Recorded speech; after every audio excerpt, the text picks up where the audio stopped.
Então, meu amigo Adérito, tenho muito gosto em tê-lo aqui, na terra onde eu trabalho há 42 anos, e logo começando por lhe apresentar o túmulo do nosso rei Dom Dinis, que é também um homem das nossas terras, da zona do Sabugal, do Rio da Coa, não é? Está aqui sepultado porque foi ele que mandou construir este mosteiro.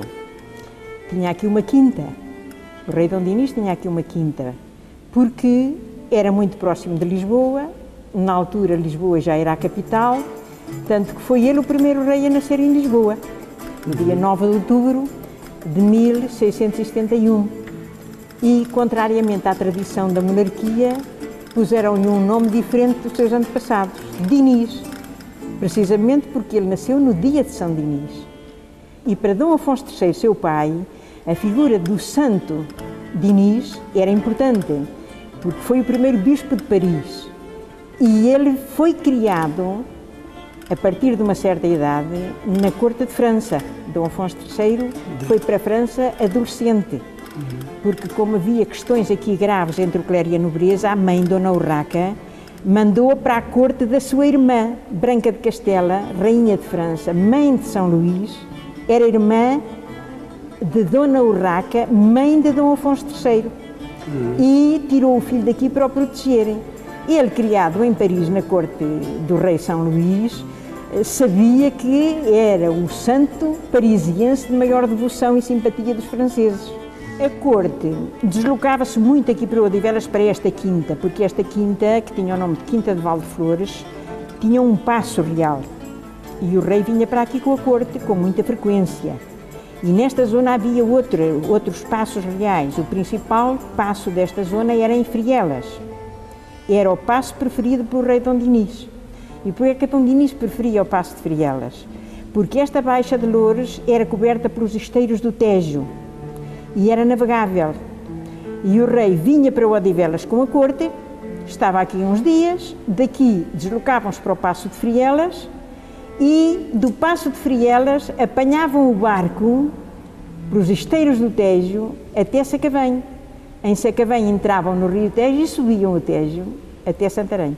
Era o transporte preferido pela corte para ir até à cidade de Santarém. E ele ia muito a Santarém. É uma cidade onde o rei Dom Dinis passou muito tempo do seu reinado. O filho de Dom João I, o filho bastardo, que casou com a filha de Dom Nuno Alves Pereira, o casamento foi no Paço de Frielas. O primeiro duque de Bragança. O primeiro duque de Bragança. O infante Dom Afonso casou com Dona Beatriz. Dona Beatriz, filho de Dom Nuno Alves. O casamento foi no Paço de Frielas.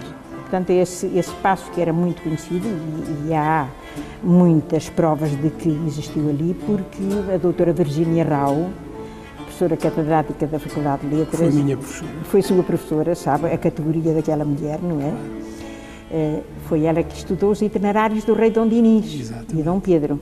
E ela prova, pelos documentos, que o percurso era este, Odivelas, Frielas, Santarém.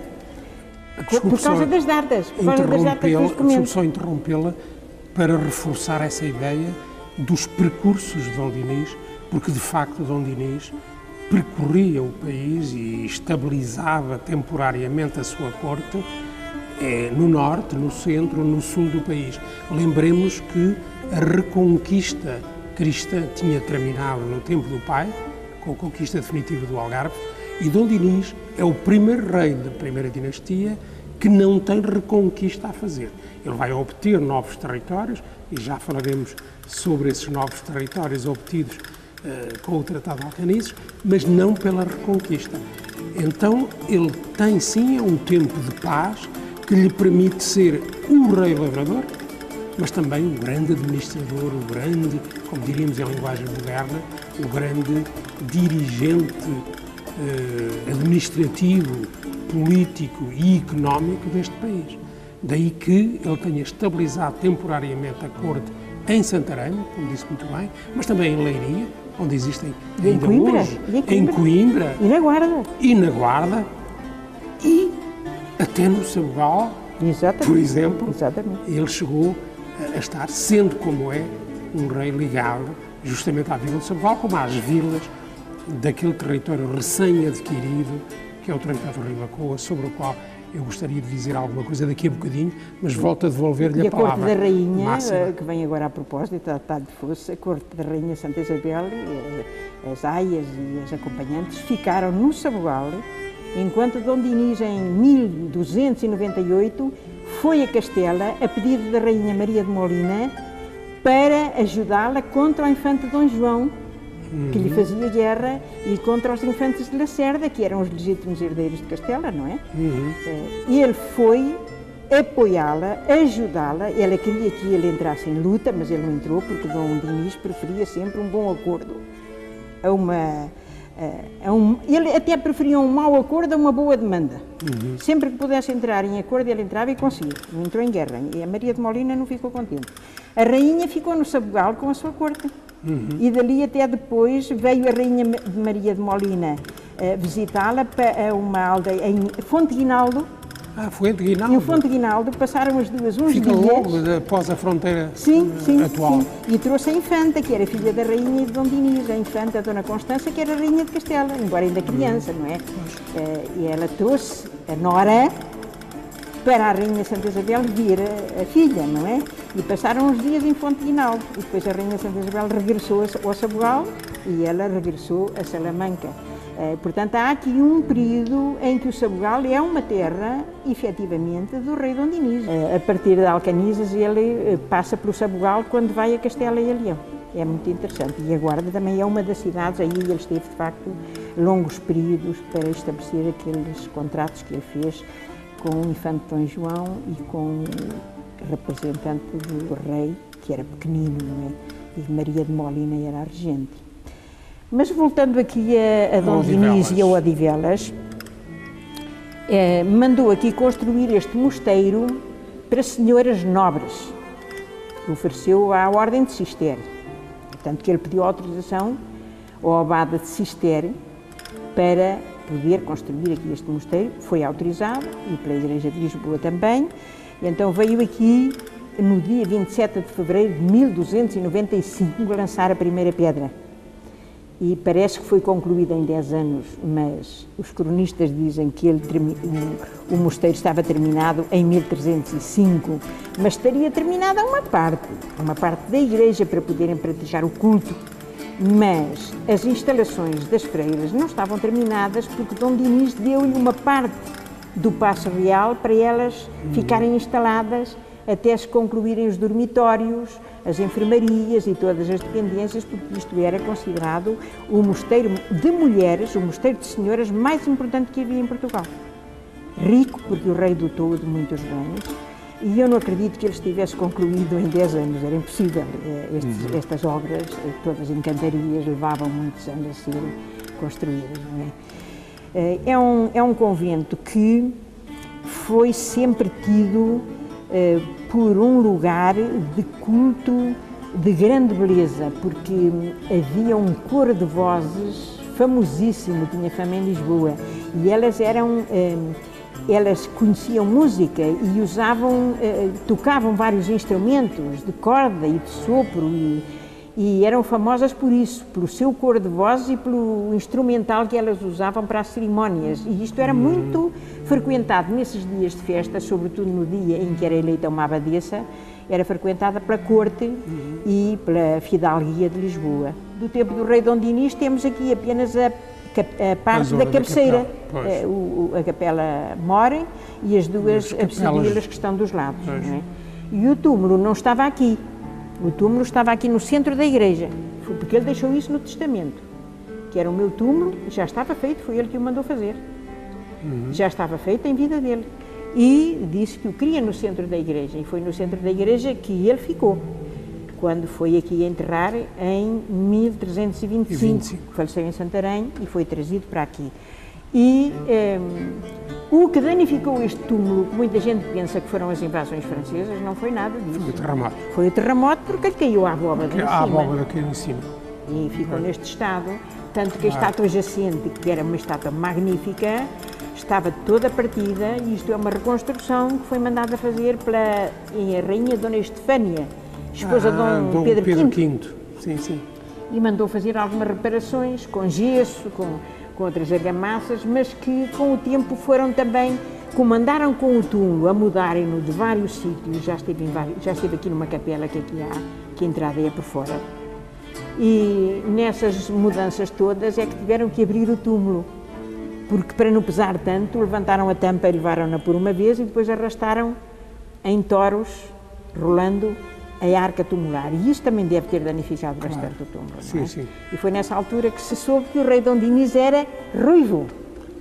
E tinha 1,65 m, o esqueleto não era alto. Não era alto. Para o tempo seria, pois. Porque nós temos vindo a crescer com a estatura média. Sim. Agora que ruivo, era curioso isso. Era ruivo, tinha ainda tufos de cabelo e barba ruiva. E uma característica que admirou muito as pessoas que viram o esqueleto, ele tinha a pele ressequida a cobrir o esqueleto. E estava completo. E tinha os dentes todos. Curioso. Não lhe faltava um dente. Até porque ele já não era muito novo quando morreu e para a época... Tinha 64 anos. Ser com 64 anos ter os dentes todos era notável. Era notável. É sinal que sinal de saúde. De saúde. O rei, só assim é que um rei podia percorrer o país todo como ele percorreu. Claro.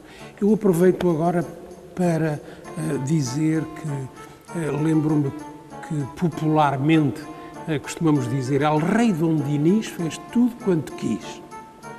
Lembro-me que os garotos na escola primária aprendiam uma história deste tipo, com episódios, chamemos-lhe uma espécie de anedotas, de pequena petite histoire, como dizem os franceses. E, de facto, este dito popular, El Rei Dom Dinis fez tudo quanto quis, consubstancia em si o que foi realmente este notável monarca da primeira dinastia. Há dois reis antigos de Portugal que, na minha opinião, marcam profundamente a nossa história e que são duas personalidades notabilíssimas. Dom Dinis, por ser um monarca completo, não abordámos ainda o aspecto intelectual de Dom Dinis. A fixação... Era completo, como completo. Diz. Era completo. A fixação da linguagem do português, a partir do galaico-português, que começa a evoluir para o português e que, como sabemos, os primeiros documentos em português e não em latim são escritos por ordem de Dom Dinis no seu tempo. Por outro lado, Dom Dinis é poeta e todos conhecemos a importância de Dom Dinis na literatura, na poesia trovadoresca. Portanto, é um homem notabilíssimo para a Idade Média. O outro em que eu estava a pensar seria Dom João II, mas enfim, sai fora do âmbito da nossa conversa hoje aqui. O espírito de Dom Dinis, de facto, neste mosteiro paira ainda aqui. Nós temos aqui o túmulo dele, temos aqui os restos mortais de Dom Dinis. É curiosa esses pormenores que acrescentou do esqueleto de Dom Dinis, do facto de ser ruivo, do facto de ter ainda os dentes todos, mas de facto este homem teve ainda um outro alcance. É que, como eu dizia há pouco, não tendo sido um batalhador, um conquistador, acrescentou um pedaço do nosso território significativo, que é a zona de Ribacoa. Gostaria de acrescentar alguma coisa sobre isso. Dom Dinis tinha uma relação muito próxima, como também a Máxima referiu, com a corte de Castela. Lembremos que Dom Dinis era neto de um rei castelhano, também com uma importância cultural fantástica, que é Afonso X, o Sábio, o homem das cantigas de Santa Maria. Pois bem, Afonso X, o Sábio, era avô de Dom Dinis.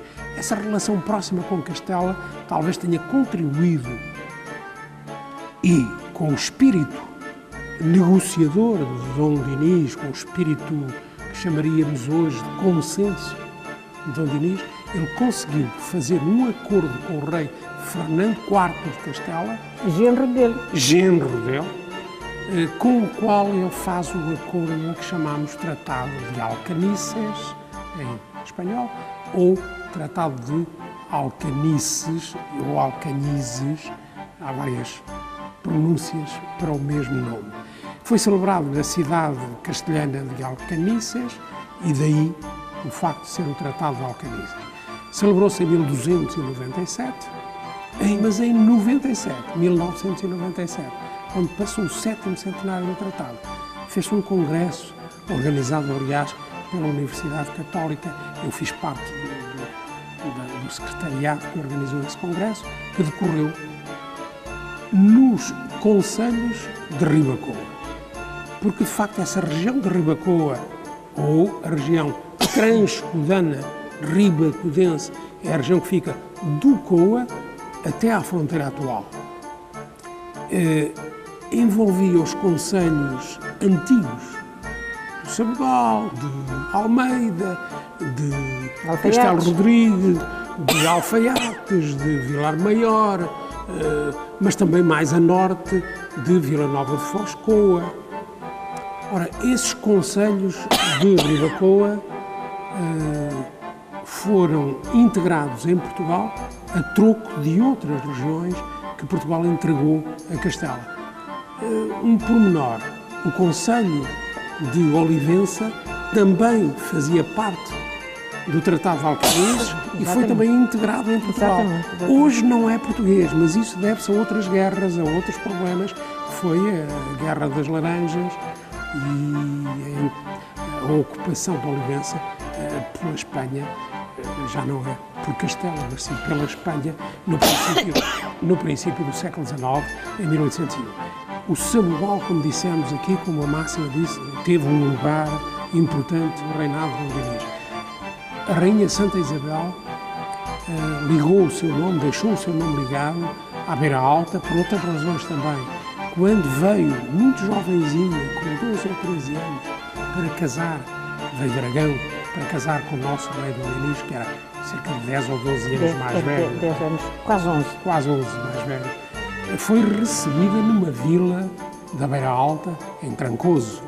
O primeiro encontro entre os dois deu-se na região da Beira, aliás, numa vila, num concelho muito próximo de Ribacoa. Ribacoa não era ainda português nesse tempo. Eles casam antes da celebração do Tratado de Alcañices, em 1297. Depois, as vilas de Ribacoa acabarão progressivamente por ser fortificadas por Dom Dinis com castelos, como acontece no Sabugal ou noutros concelhos. Mas o castelo do Sabugal é um castelo significativo porque recebe aquela torre de homenagem que, ao contrário do que diz uma quadra popular, não é única. Diz uma quadra popular, Castelo de 5 quinas, só há um em Portugal. Que é ao cimo do Coa. Ao cimo do Coa, na vila do Sabugal. Exatamente. Mas há outro castelo com uma torre pentagonal, que é o de Monsaraz. Também do tempo de Dom Dinis. A torre de homenagem do castelo de Monsaraz é dionisina também. É porque havia algum arquiteto militar que Muito tinha... provavelmente. Sim. Não sei se se conhece o arquiteto militar. Não conheço. Provavelmente eu não conheço também, mas a verdade é que são as duas únicas torres, como diz a quadra, de 5 quinas. Portanto, a quadra mente um bocadinho nesse aspecto, mas desculpemos o poeta popular que fez a quadra. Foi algum do Sabugal, com certeza. Provavelmente algum sabugalense. Só um pormenor ainda em relação ao Sabugal e ao Castelo de Sabugal. Parece que a Rainha Santa Isabel, na famosa lenda do Milagre das Rosas, temos aqui em frente ao mosteiro uma estátua da Rainha Santa com as rosas no regaço. Portanto, o escultor... Álvaro de Bri. Álvaro de Bri. É um bom escultor. Curiosamente, temos na Beira Alta também, na vila de Belmonte, uma estátua de Pedro Álvares Cabral, que nasceu e foi senhor de Belmonte, é filho dos senhores de Belmonte, uma estátua de Álvaro de Bri. Mas é muito interessante, há aqui alguma relação. Uma irmã de Pedro Álvares Cabral foi aqui abadesa durante vários anos. Foi ela que mandou fazer obras naquele claustro principal por onde passámos, e aquelas janelas, supõe-se que aquelas portas manuelinas, porque ela foi abadesa aqui no século XVI. E foi ela que encomendou a Gil Vicente o Alto da Cananeia, e Gil Vicente escreveu e veio de Évora, onde estava com a corte, para ser aqui representado nesta igreja em 1534. Bem, o conhecimento que ela chamava-se Violante de Cabral. E está ali uma sepultura magnífica dela.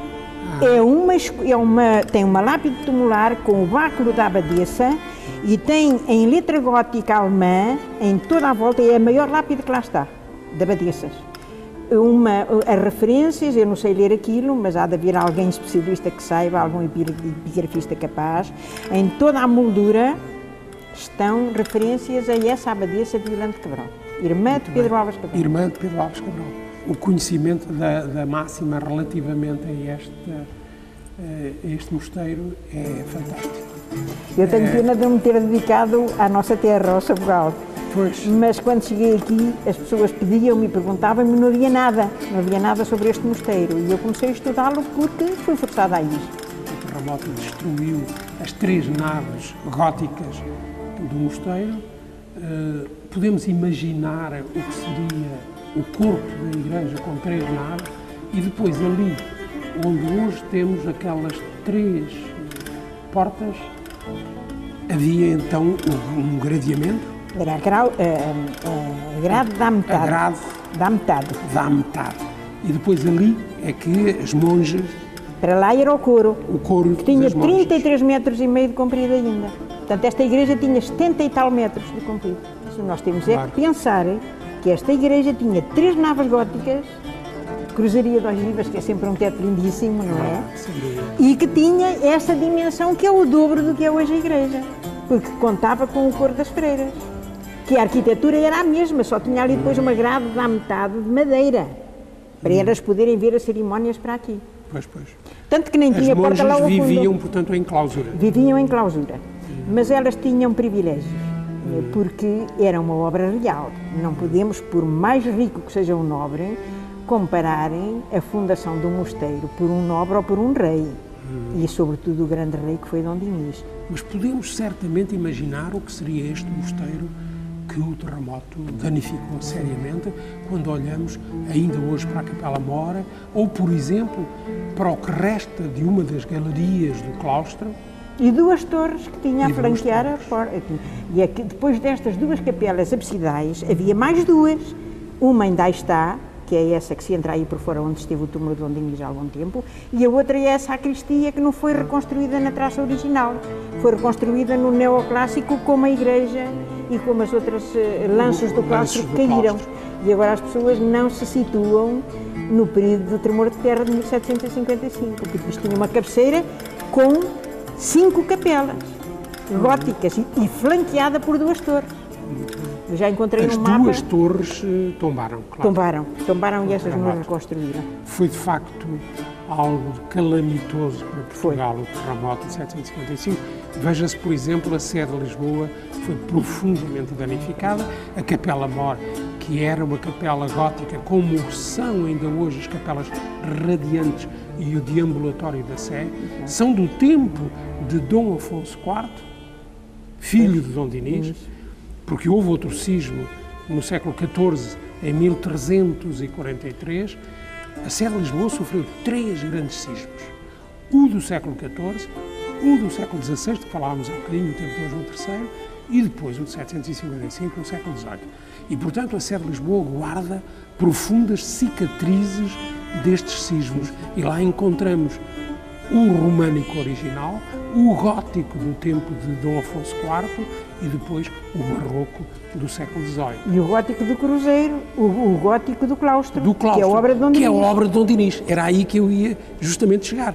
Infelizmente, mantém ainda hoje as ruínas esse claustro. Nunca foi restaurado. Onde estava sepultada a mãe de Pedro Afonso, o primeiro conde de Barcelos. Conde de Barcelos. Filho de Dom Dinis. Filho de Dom Dinis. A mãe dele estava sepultada no coro, onde ela mandou fazer uma capela a São Gervásio. Hoje já não se identifica a arca tumular da Dona Grácia Frois, uma senhora da Touguia, seria de gente nobre de Torres Vedras.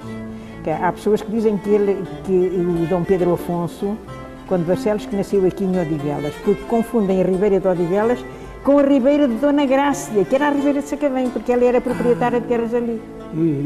Dona Grácia Frois, a mãe do Dom Pedro, era uma senhora notabilíssima, de uma família nobre notável. E riquíssima, pelos bens que deixou ao filho, aqui em Lisboa. Muito bem. Alguns para se fazerem hospitais, junto à Sé. Portanto, Dom Pedro com Barcelos era filho De Dom Dinis e de Dona Grácia Frois. Portanto, era filho, chamaríamos agora Era filho natural, eu costumo dizer natural. É a palavra da época. É mais digno. Era mais digno é mais dizer digno. filho natural do que usar palavras como ilegítimo ou bastardo.